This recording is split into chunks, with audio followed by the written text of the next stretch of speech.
All right, so we're recording now. So let's go ahead and get started this morning.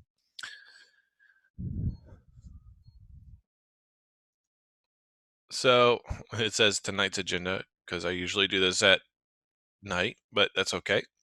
We're going to go over some ground rules this morning. Then we're going to talk about APA format. Also going to talk about some online resources that might be helpful to you when concerning APA format. We'll talk about Microsoft Office and the APA template that has been shared in the class. And then lastly, we'll leave room throughout the presentation for questions, but we'll also take time at the end to answer any questions. So a couple of ground rules. Make sure that you mute your microphone unless you're talking. That'll just help keep any feedback from being recorded onto the session. Remember that this session is recorded, so if you're uncomfortable with that, it's okay. Just go ahead and hang up and you can watch the recording later. Don't ask about personal information during the meeting. If you ask a question that might be something that I can't answer in this type of setting, I'll let you know that and just ask you to email me afterwards.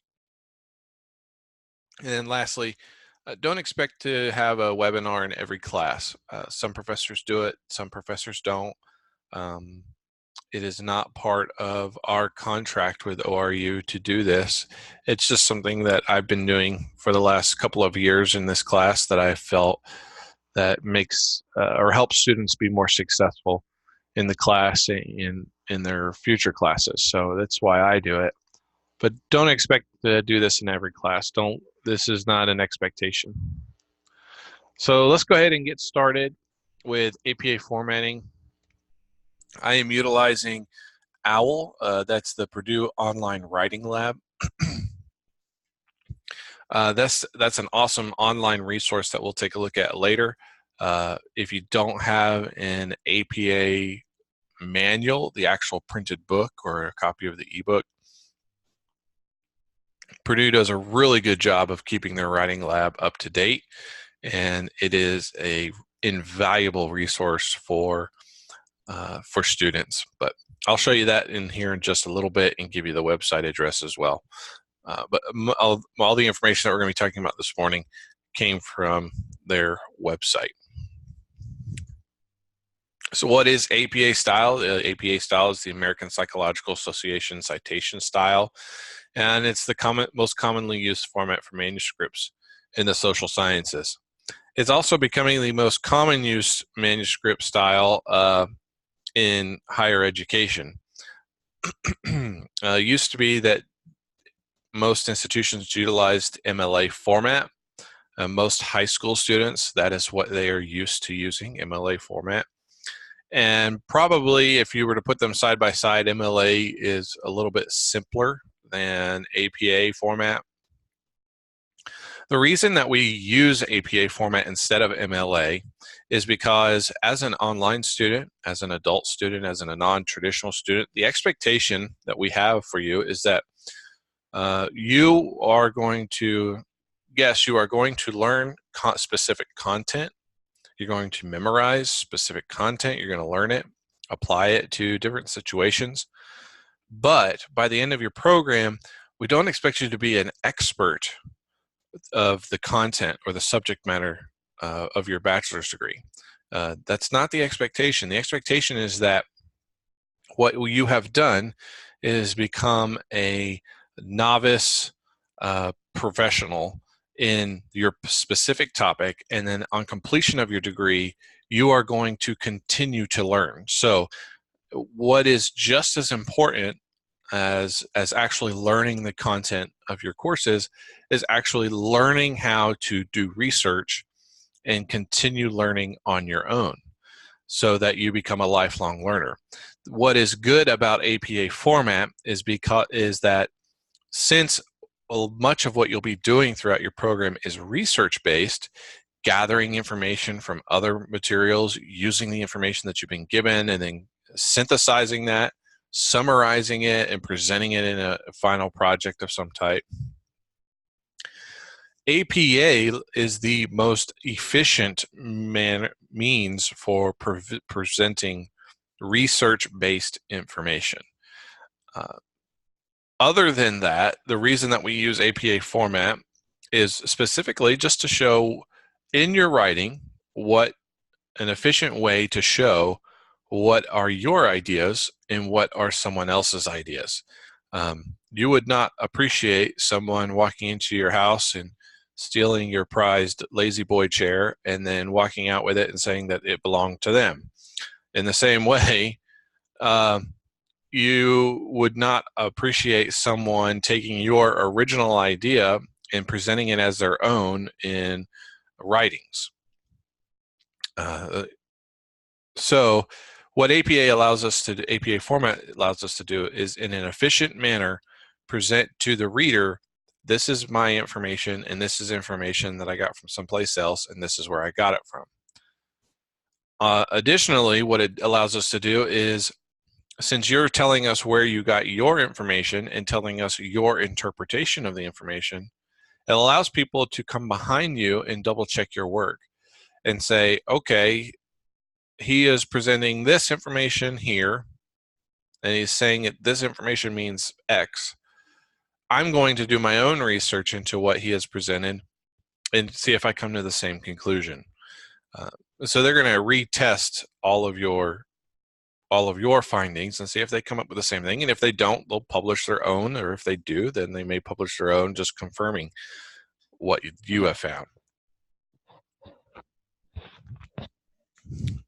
So that's the long explanation about why we use APA.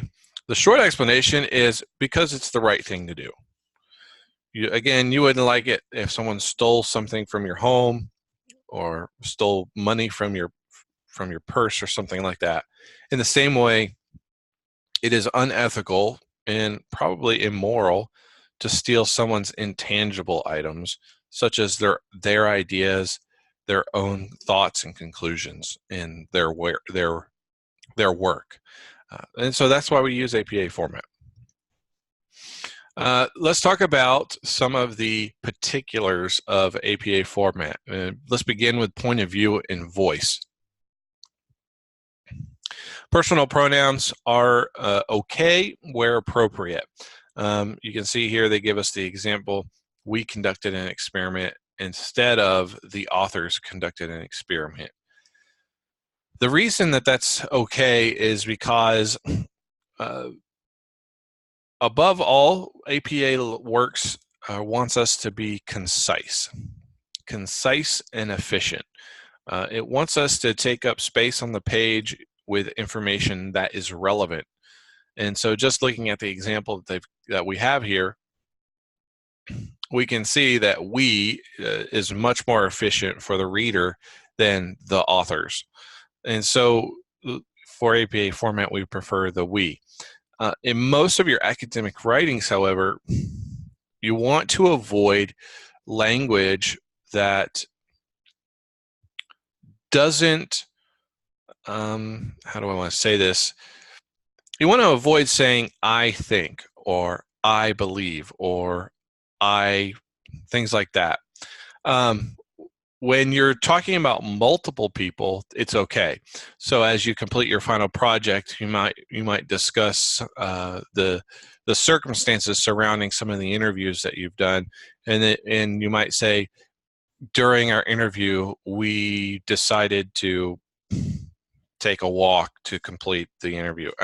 Something like that. Using we is okay, but you might want to avoid things like saying I believe, I think, I find, those kinds of phrases. Avoid saying I in your writing. Now, for this final paper in this class, that's not a big deal. It's a very personal, reflective paper. It still has some research components, but for the paper that we're doing in this class, you should probably be using I. It won't make much sense if you're not, and won't be as efficient. So using I in the final paper for this class is fine. In your future classes, though, as you are doing more heavily based research where you are doing fact finding rather than personal reflection, it is probably not appropriate to use I. So try and avoid doing that. Also, use active voice rather than passive voice. We asked participants questions. The participants have been asked questions. And basically, the easiest way to avoid passive voice is simply to place the subject before the verb. You can see that in the example that we have, the people who are actually asking the questions, we asked is placed before the verb asked, right? So the pronoun is placed before the verb, before the action, and then the rest of the sentence concludes. The example that is incorrect is where we don't, we place the noun. The noun in this example would be the researchers, right? And then the verb comes before it. So that's not what we want. We want to see we asked or the researchers asked participants questions rather than the participants have been asked questions by the researchers. So again, remember to always write in active voice, and the easiest way to do that is just to make sure that the noun or pronoun comes before the verb or action. Let me just pause real quickly because I need to take a drink here and see if there are any questions.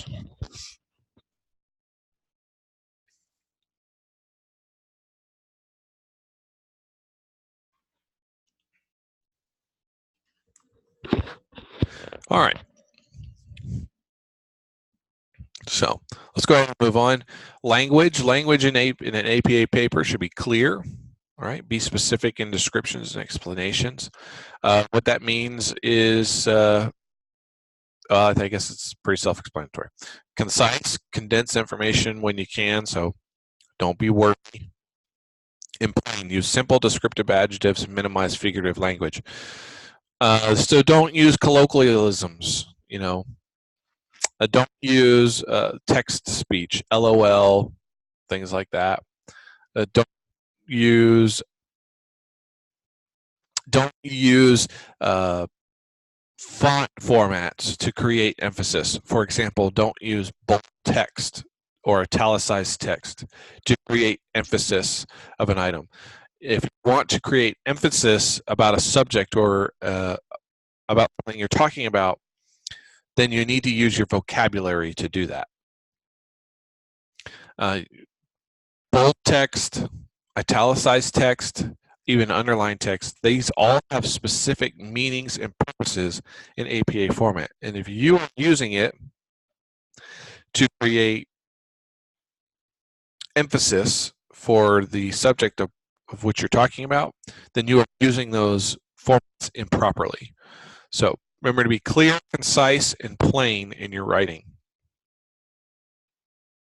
I like to think of it in math class, when you do fractions, you always reduce it to the most common denominator.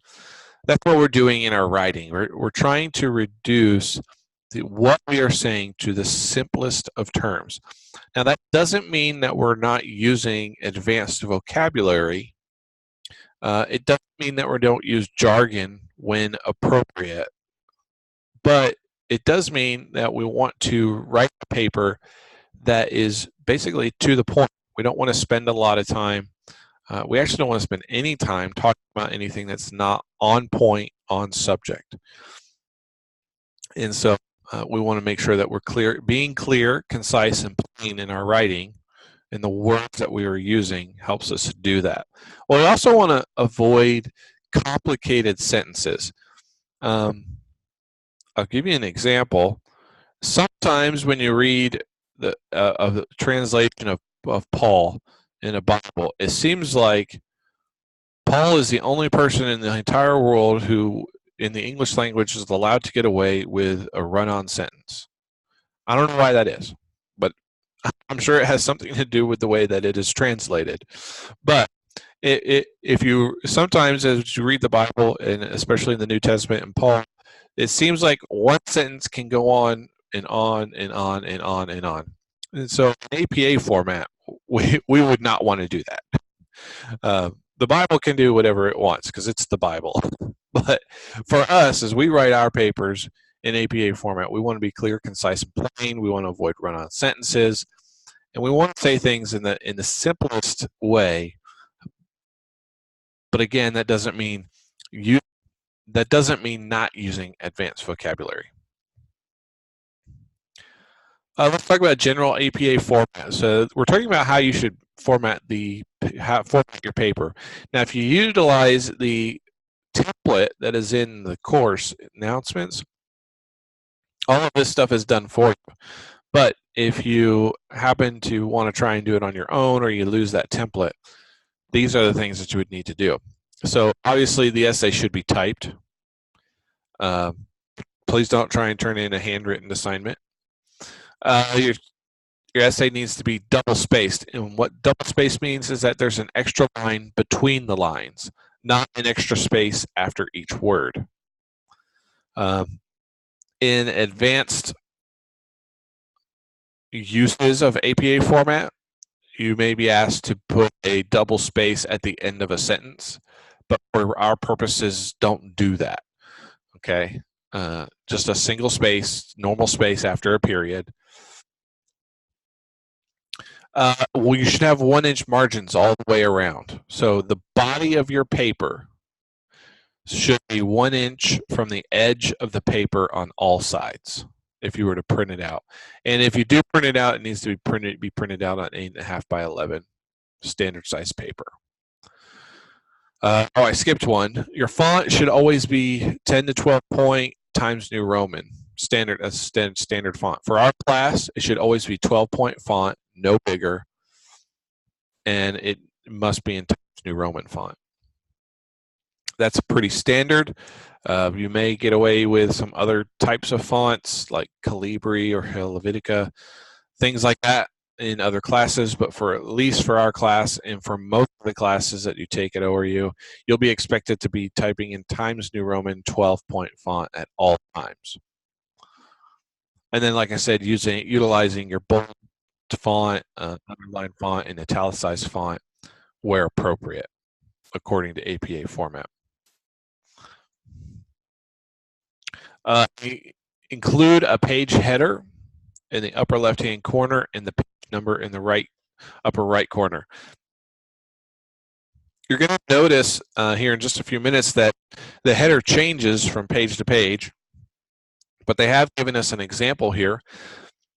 The title of the work with the page number above the body of the page. Now, notice that the 1-inch margin, this is not, your words here are not 1 inch from the edge of the page.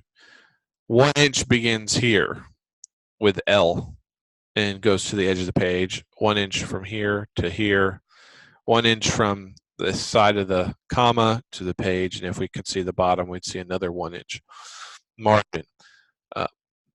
The header information goes inside of the margin and is typically a 1/2 inch from the edge of the page. Again, if you're utilizing the template that we've given you, then you don't have to worry about this. All this is already set up for you. All of these technical things are already set up for you. There are 3 general parts. There's actually more than that. There's actually 4 general parts to an APA format, but for all of your classes here at ORU, these are the 3 general parts of an APA paper that you'll be using. Again, these are already lined out for you in the template, but there'll be a title page, the main body of your work, and then a references page. Notice that the title page is a page by itself. References are a page by themselves. And then your main body begins on a page by itself and ends on a page by itself. So when you are looking at an assignment that says your paper needs to be 3 to 5 pages long, unless it specifically states that that includes the title page and references page, it probably does not. Typically, when you see the minimum page count and maximum page count, all we're talking about is the main body of your work. So if something says it needs to be 3 to 5 pages long, we're talking about the main body of your work plus the title page and the references page. So 3 to 5 pages is actually 5 to 7 pages when you include the title page and references page. The instructions for an assignment should be pretty clear and explain that, but if it doesn't, that is a general rule of thumb, and if you're ever unsure about that, make sure you ask the professor. But these are the 3 pages, or I'm sorry, the 3 sections of APA format that you'll be utilizing in most of your papers. Your professors or the instructions of your assignment will give you more information if additional sections are needed. This is the title page, and the title page is formatted in a very specific way. Notice that at the top of the page in the header, we have the running head. The running head includes the title of the paper. The title of the paper here is shortened to 50 characters, including spaces. Notice also that the capitalization is different. So that the word running, the R is capitalized, head is not. We have our colon, and then the entire title of the paper is all capitalized. Okay, again, remember that as we are creating our paper, if we're trying to create emphasis for things, remember that everything has a very specific purpose. And so you can see here, even all caps has a very specific purpose. So use vocabulary to create your emphasis. So on the title page, we have the running head, the title shortened to 50 characters and spaces, and then the page number off to the right here. In the center of the page, we have again, the title of the paper, the full title of the paper, and the name of the author and the university. Now, one thing that you'll notice in that template is that I've included some additional information, and that's specifically, that is just personal information that I like to include in all of my writing, so that if I ever go back, I know exactly who I wrote it for, or what class I wrote it for, and when. So it's really just for record-keeping purposes. I've never had a professor count off for including that information, but you may keep that in mind, that some professors may recognize that that's not exactly APA format, and that's just something that I've included on the template because I put that there for record-keeping purposes.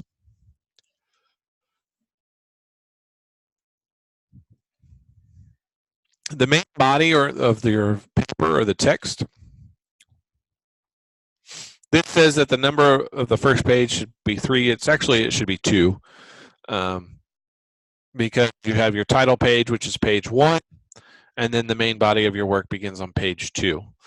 Oh, let me go back and just note that in traditional APA format, you'll see an author's note on the cover or on the title page. Don't include that. You guys are not required to do that. That is specifically for when you are doing a certain type of research. And you'll also notice that we're not including a summary page, the page that comes after page 1, after the title page. We're not including that either. An abstract. We're not including the abstract because, again, with the type of writing that you're doing, you don't need to include that. Let's talk about the main body. The main body of the page should start on page 2, not page 3. Type and center the title of the paper at the top of the page. So again, now we've got another place to put the title of our paper. Centered first line of the page. Type the text double space with all sections following each other without a break. Identify the sources you use in the paper in parenthetical in-text citations. And then format tables and figures. Probably you're not going to have a lot of tables and figures. Most important piece of APA format for you guys is remembering your parenthetical and in-text citations, and then the works cited reference, or the works cited page, or the references page. That's the key pieces that we're going to be looking for, especially in this class. The references page, we're going to center the title, the word references, at the top of the page, and we're not going to bold it, italicize it, or anything else. It's just going to say references. Double space all your reference entries, flush left the first line of the entry and indent subsequent lines. Order entries alphabetically by the surname of the first author of each work. We have a great example here of that. Notice that in the header, the title still appears along with the page number. References, the word references appears here. And then everything is properly formatted, flush to the left with the additional lines of an entry being indented a ½ inch. Keep in mind that this is different than the way that we actually write. So the first line of every paragraph as we write is indented a ½ inch. Here on the references page, it's the opposite. The first line is flush, while every other line is then indented a ½ inch. Again, if you use the APA template, all of this is already set up for you.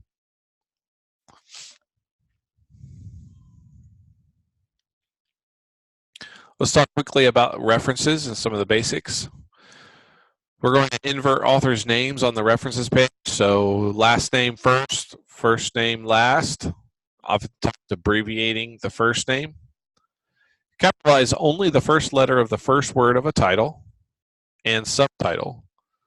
The first word after a colon or a dash in the title, and proper nouns. Do not capitalize the first letter of the second word in a hyphenated compound word. We have a great example here. The perfectly formatted paper, colon, how Purdue Owl saved my essay, period. The is capitalized, so this is properly capitalized. Here's our colon, how, properly capitalized. Purdue, that's a proper noun, so it gets capitalized. Owl is an abbreviation, so it gets capitalized. That's also online writing lab. That would also, I think, be a proper noun. Saved my essay, followed by a period. Capitalize all major words and journal titles. Italicized titles of longer works such as books and journals do not italicize, underline, or put quote around the titles of shorter works such as a journal, article, or essays in edited collections. Now this is an important piece because much of the research that you're going to be doing has to come from academic resources. You can get a lot of academic resources and probably should get the majority of what you use from the ORU online library. You have access there to something called EBSCOhost. It is a large database where you can find papers, journal articles, all sorts of things about anything, really. So let's look at the example that they've given us. We recognize the first part of this. This is just the author information here, followed by the publication year. Notice that's all that we're required to provide is the publication year. Friendships through IM, examining the relationship between instant messaging and intimacy, period, Journal of Computer-Mediated Communication, comma, page 10. I'm sorry, this is issue. It might be issue. I can't remember now. This is additional publication information though, and then here are the page numbers.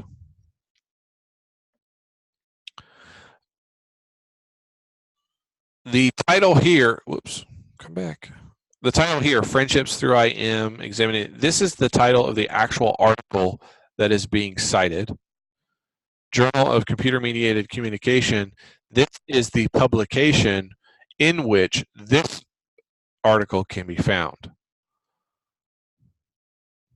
So another way to remember this is the headline, you're in the grocery store, you see the headline that Brad and Jen are fighting again. And so Brad and Jen are fighting again would be the title of the article, but then the title of the publication is People Magazine. So People Magazine would be here, and it would be italicized. Keep in mind that as I'm sharing this information to you, if you're taking note of it, that's fine. But you don't have to remember all of these little details about APA format. The Purdue Owl website is going to be absolutely indispensable to you so that you don't have to always try and remember it. You can always double check your work and make sure that you've done it correctly using the Purdue Owl website. I still, even when I'm checking papers, I always have to have the Purdue OWL website pulled up on one side of the screen and then someone's paper pulled up on the other side of the screen because I can't myself remember all of the nuances. I've been using APA format for years now. So don't worry about trying to remember everything. Just remember that there are things that you have to do specifically when it comes to the references page, and that you can find the answers to how to do that at the Purdue OWL website. APA is a complex system of citation. When compiling the reference list, the strategy below might be useful. This is the strategy that I use. Identify the type of source. Is it a book, a journal article, or a web page? Find a sample of the citation. Mirror the sample. Make sure that the entries are listed in alphabetical order and that the subs blah, blah, blah, blah. And actually, this is not what I thought it was. So this is, I don't do this. I'm going to show you what I do. I don't do this. But one of the things that I do is while I'm doing research, I usually have either a Word document on my computer or I have a piece of paper or a notebook out where I'm taking notes. And I also use, especially if I have a printed textbook, I buy those little Post-it tabs. They're the little skinny ones, not the big Post-it note sticky, but they're just little tabs, and you can write on them. And what I will do is, as I'm reading, if there's something important in the book that I want to remember, I'll just one word or just something really quick to help me remember what I'm marking. I'll mark it on the page with a pencil or a pen or a highlighter. Then I'll take one of those tabs and I'll write a one word on it just to remember what it is. And then I stick it into the book with that tab hanging out of the book so I can always see it and easily get back to it. That's something that's really helpful for me. The other thing I do is that on that piece of paper, that or that notebook or that Word document, whatever, wherever I'm taking notes, at the very top of the page, I will create my citation for the book. Just exactly how I'm going to put it into my paper that I'm writing. And then that way I always know that I've got it done correctly. The other thing that I do is as I'm taking notes, I'll include the page number where I find it, just in the margin somewhere next to the note, so that if I write something down at the top of the page, I'll know what book it's supposed to go to, but then in the margin I can write the page number so that I can go back and get more information if I need to. That's how I create my reference list as I am redoing research. That way, even if I don't actually cite something, it goes into my references list because during my research, I have looked at it. I've read something from there. So again, even if I don't actually cite something from that text, I still put it in my references list. And that's just a good habit to get into. This here is a good way to manually figure out how to create a reference for something. I'm going to show you a much simpler and easier way. This is in-text citation basics. Basically, what you need to remember is that in every single citation, you must have some minimum information. The absolute minimum must be the author's last name and the publication year. If you have nothing else, make sure that you have at least that information. If you can include the page number, that's good as well. But at least include the author's last name and the publication date. You can see the formatting here on the screen now. If you put the publisher's name in the sentence, right? So Jim Collins writes, blah, blah, blah, blah, blah, in-text citation 2008. I wouldn't have, if I use that kind of phrasing in my writing, I don't have to worry about putting the publisher in the in-text citation. Here's an example of what I'm talking about.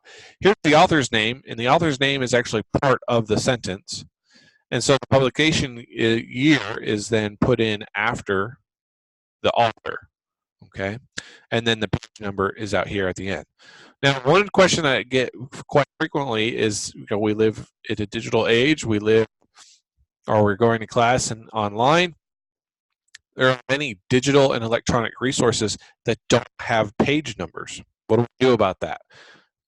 we just leave the page number off. That's all we do. We don't have to worry about it. If there is no page number, then we just don't use it. At a minimum, though, you have to include the author and the publication year. What do you do when you come across a website and you want to utilize an academic resource that has no author? Maybe it's an academic website that has no specific author, no specific publication date. Sometimes you'll read a news article and it will not have the author's name listed somewhere plainly. Sometimes you'll go to an organizational website and information there will not have an author.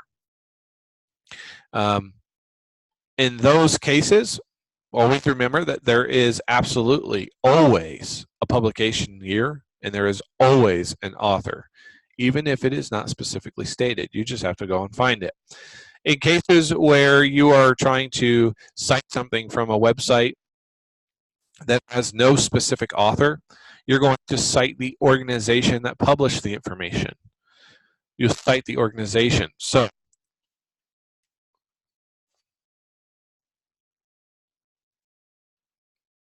let me find where we're trying to get to.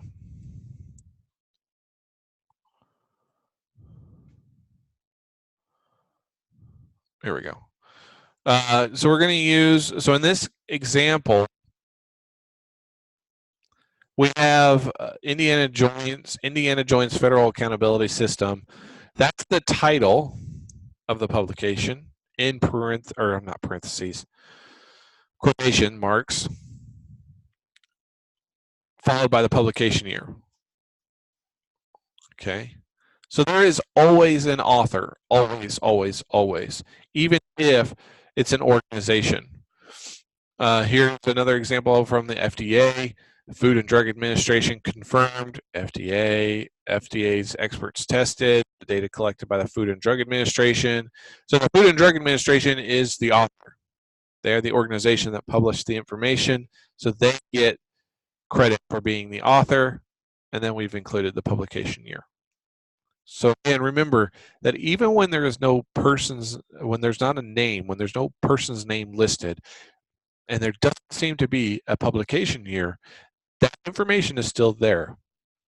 Oftentimes what you'll have to do in situations where there's no publication year, somewhere on the page or somewhere on the website is a copyright date. Use the copyright date, the most recent copyright date.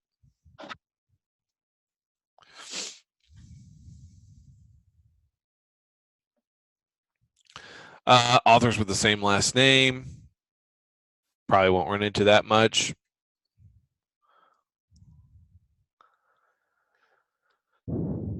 Personal communication, I don't think you're going to have to worry about this either. I keep meaning to take it out of my presentation and keep forgetting. Electronic sources. When citing an electronic document, whenever possible, cite it in the author date style. If an electronic source lacks page numbers, locate and identify paragraph number. You don't have to worry about that. Just make sure that you include the publication date and the authors. Don't worry about paragraph numbers and headings. Now this is important. A lot of people try to format their papers into sections for this class, and that's fine if you want to do that. If you're going to do that, though, make sure you do it properly. Remember that this gets a little bit confusing because people forget the difference between a header and a heading. A header, okay, the header is at the top of every page in the margin. That's where we've got the title and the page number. Okay, that's the header. A heading is a subtitle that is included within the body of the work. And we have very specific ways of formatting those. Your title, the title of your page, the title of your paper, remember, goes at the top of the body of your work on page 2. That is not a heading. That is a title. So that needs to remain it's the same. It's something by itself. But any headings within the body of your work should be formatted in this way. This, again, remember, this information is over on the OWL website, so don't try and remember it. Here's what we're talking. This is what it should end up looking like. So a level 1 heading is centered on the page, okay, and bolded. All right, so that's level 1. Level 2 is flush left and bolded with proper capitalization, so proper title capitalization. Level 3, okay, a little bit different, still bolded, still capitalized, but with a period at the end. Level 4, still bold, but now italicized with a period at the end. And notice that the capitalization has changed. We're, instead of using title capitalization, we're using sentence capitalization. Okay. So it's fine if you want to use headings in your writing. Just make sure that you do them correctly. If you're not sure how to do them, or if you're not sure if you're doing them correctly, don't use them. In most of your papers that you're going to write for ORU, you're probably not going to need headings and probably should not use them. But if you find that organizing the paper into headings is useful, this is how you use them. Make sure you use them properly. And something else to keep in mind is that when you are using headings, that takes up extra space on the page. You may have a professor that counts off for utilizing extra space on the page unnecessarily. So again, I caution you when you are using headings, use them properly, and you may want to check with the professor. If you use them in this class, in your final paper, I don't care. You can use them if you want. If that helps you organize your paper better, that's fine to use them. Just what I do care about is that you use them properly. All right, additional resources. Here's the website for the Purdue OWL website. If you want to Google search just Google search the Purdue OWL, this website will come up, and I think it's usually the first hit that comes up. We are in the 6th edition of the APA manual, so if you want to purchase the manual, you can. Honestly, though, it's not necessary because, again, the Purdue OWL website is fantastic. But we are in the 6th edition, so make sure you get the 6th edition of the Purdue OWL website. And here's the APA website. It's apastyle.org. Probably the only thing you really need to remember from that slide is that Google search the Purdue OWL and the website will come up. That website is also searchable, so, you know, it's really fantastic. I'm overly impressed with Purdue's writing lab. So here are some resources that you have access to or can get access to. Let's talk about Smart Thinking and Grammarly first. I'm going to jump over to our class. Here it is. So I am on the home page of our class. So in our class, if you go to resources, all right, that's going to open up another page. You have access to Grammarly. Grammarly, especially for somebody that's not written a lot or not written a lot recently, Grammarly is an invaluable resource. This is what Grammarly looks like. I have the plugin installed in my browser already, but if I click New Document, this is what Grammarly looks like. The home page of Grammarly looks like this, and so it keeps track of all your documents. I can upload a document if I want to, rather than creating the document here, but I can put my document in here. I can come in here, change this to academic, general academic, and what this is going to do, and I can also turn this on, plagiarism checker. What this is going to do is it's going to help me enhance my vocabulary, and then it's going to check all of these things: contextual spelling, grammar, punctuation, sentence structure, and style. And what it's going to do is anything that is wrong, it's going to actually point it out to me and tell me why it might be wrong. Now, it's up to you to make the final decision about whether or not it's actually wrong. After all, this is it's a computer, it's a machine, so it might not always be 100% accurate. But this is an invaluable resource, and if you have not signed up for it yet, I really encourage you to do so. So again, remember that when we want to get there, we just, from anywhere within our course, click resources. It'll open the online resources page in another window or tab, and then click on Grammarly. Right here, this will give you instructions to install and use Grammarly. Also, you have access to Smart Thinking. If you've never used Smart Thinking before, you will need to create an account. Make sure you create an account using your ORU email, and then you'll be able to go to the login. Smart Thinking is an on-demand tutoring service that is provided to you by ORU. You have a certain amount of time that you are allowed to use with Smart Thinking, and once you run out, then you have to wait until the following year to get more. But Smart Thinking will also do live paper checking for you. So you can submit a paper to them. A live person will proofread it for you and send it back to you within 24 to 48 hours to tell you what needs to be corrected.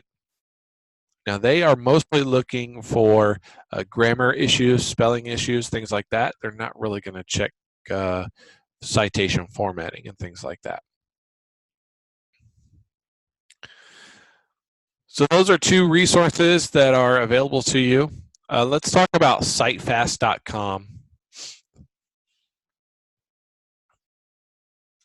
Citefast.com is another invaluable resource. We were showing you that you could go and create your own references, but I prefer not to do that. I prefer to use this handy little tool, Citefast.com.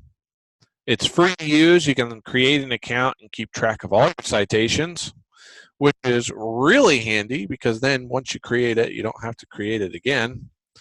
So what you do is you take your book, and I had a book right here, and I seem to have either put it away or done something with it, so we'll just use this book right here. Here we go. All you have to do is you come to Citefast.com, and you find the ISBN number of your book. Now, all books have an ISBN number, even if they're an electronic book. You just have to look through it and find it. Sometimes it's on the back cover, sometimes it's on the title page. ISBN numbers are usually on wherever you find the barcode on your book. So all I have to do is punch in the ISBN number. So 978-158-6405-069 and hit enter. So it gives me several different options. So I just look through here and find which one is mine. I think it's this one. And notice that it automatically fills in the information for me. Now, one thing I want you to note is that you can see here that it doesn't actually fill in the information correctly. It does a pretty good job, right? It gets me part of the way there, but it doesn't exactly do it perfectly. So always double check the information when you do this. So you can see here that this is actually a study Bible that I have, right? And you can see here that it's done something funny with the author information. Well, obviously, put God as the publisher or the author is not actually a proper author name, okay? Because every Bible is actually published by a publishing company. So that's what we want to put in here. This is actually, since we don't have a specific author, right? Since we don't have a specific author, we're going to use the publication company as the publisher.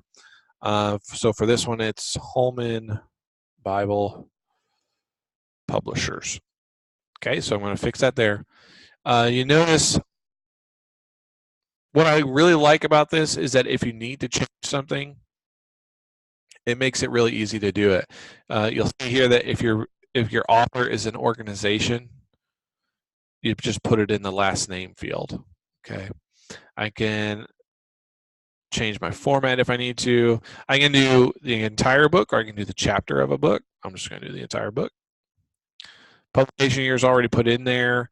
The book title is already in there. You notice that it left out the publication city, but I have that information on my title page here. And then the publisher, Holman Bible.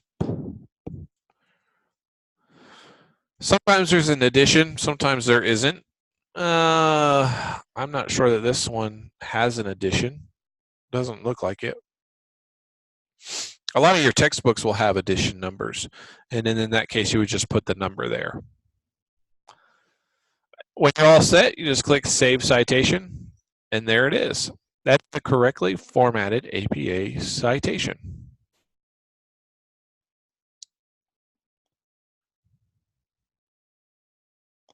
Although I'm not sure why it says author.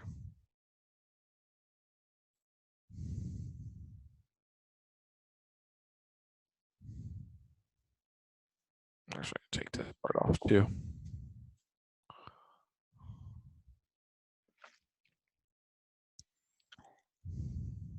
Oh, look at that. It even gives you a thank you for that little, that's a proper name. There we go.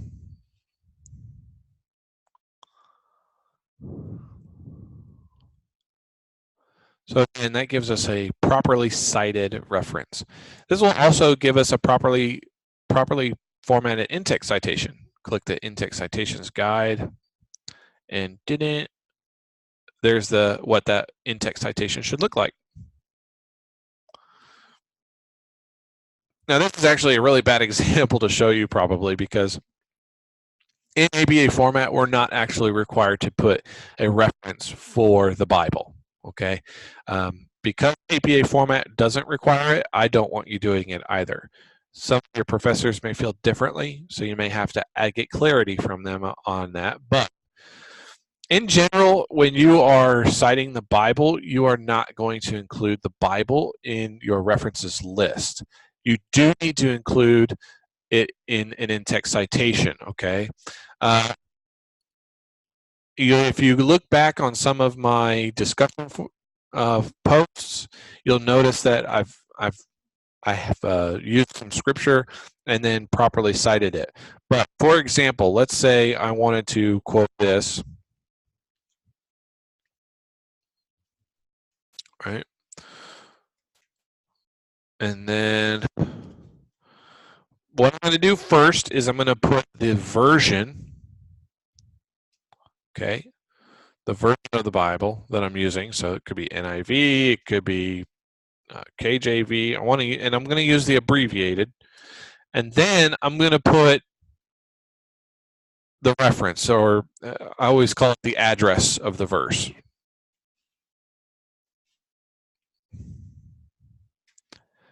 So this is all that I need when I am citing scripture in my writing. I do not include the Bible on my references list.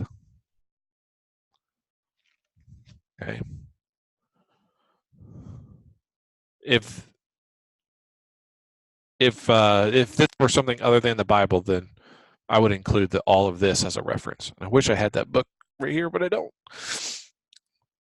So this is citefast.com. Great website, bookmark it, hang on to it, keep track of it. You'll want to use it over and over again. Create an account. The account is free, and then it'll keep track of everything for you. They also have a title page creator.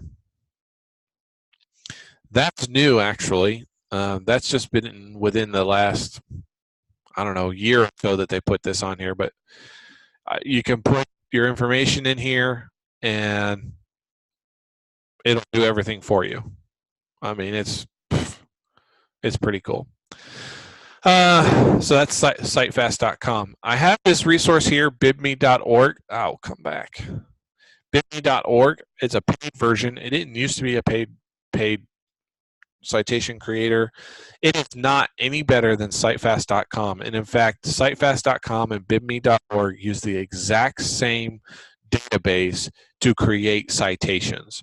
So citefast.com is free. Use it instead of bibme.org. We've talked about smart thinking. We've talked about Grammarly. You have access to the ORU online library. And of course, you always can find additional online references. Just make sure they are legitimate academic resources. Remember, never use Wikipedia as a reference. You can use it as a starting point to begin your research, but always scroll down to the bottom of the page and check out those references, and then look at the references for yourself. Always want to use primary sources. Primary sources means you're going to the source of the information and using that as your reference.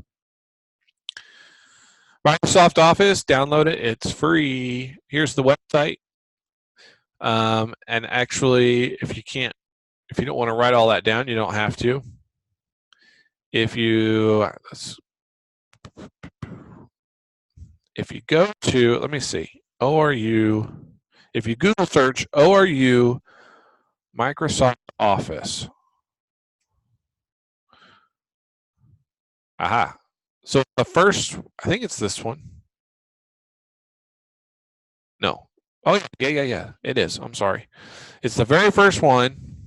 So skip over the ad and go to the first actual one. Go to visit office.com/getoffice365. Okay. So you go here and you're going to log in with your ORU email address with your ORU login information.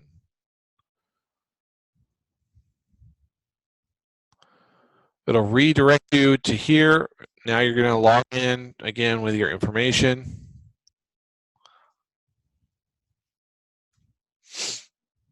Now there's a few more steps when you log in for the first time, but this will give you a general idea. So I actually have access to all of the Microsoft apps right here online, and I can use these here online from any device. If I have the ability, or if my computer will allow me to, I can actually install Office onto my computer for free. So I click Install Office. You have different options. I have a 64-bit computer, so I have to go use other install options. But you can click this option right here, Office 365 Apps, and it will download the apps that are available. Now, the apps that are available for you might be a little bit different than the ones that I have available because, because I have access to the teacher version. So you guys have access to a little bit different version. But in general, you'll be able to get Word, Excel, and at least PowerPoint. And I think it comes with Outlook and OneDrive. So if you haven't done this yet, please take advantage of that. Because remember, all of your information, all of your assignments have to be submitted as Microsoft Word documents. If you have a Mac computer, this will allow you to install Microsoft Office on a Mac computer. If you have a PC, you can easily install these apps onto your PC. And that's how you get to that. Remember to use the APA template if you're not sure where that's at. I really encourage you guys to use that. You can use it in all of your other classes. Just remember to make sure you change the information. I've never had a professor come back and contact me and say anything about it. I've never had a student come back and say anything about it. So you shouldn't have any problems. It's going to be one of the very first announcements. Oh my, I may have failed to put it on here. Well, goodness, I forgot to put it up.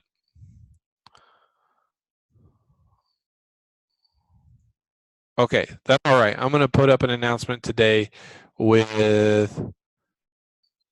the APA template in it. because I didn't even put it in here, and sometimes I put it in there too. Okay, I will make sure that that gets put up when we're done here this morning. That way you guys have access to the APA template, and you'll be able to download it. It's a Microsoft Office template file, so that what it does is as soon as you make changes to it, if you try and exit out of it and forget to save it, it's going to automatically prompt you to save it as a new document. So remember that all of your submissions have to be a .doc or .docx file, and that's going to be required for all classes. Okay, so in our class, if you submit an assignment on time, but you submit it in the wrong format, I won't take a point off, but you will receive a 0 until you resubmit the file properly. Okay, so I'll count it as on time, but you'll get a 0 until you actually resubmit it properly. Okay, so that's it. I'm going to be quiet now and let you guys ask some questions.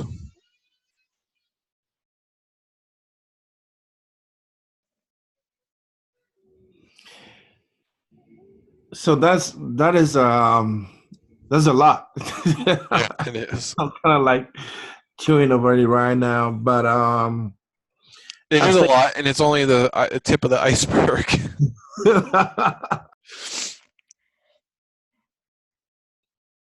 but I think that is really good information. You know, I think I'll go back and listen to these again and then watch it and make some more notes. But I think that this is really good information that is going to help us. Good. We've got a couple other people in here that ended up joining us. Does anybody else have any questions?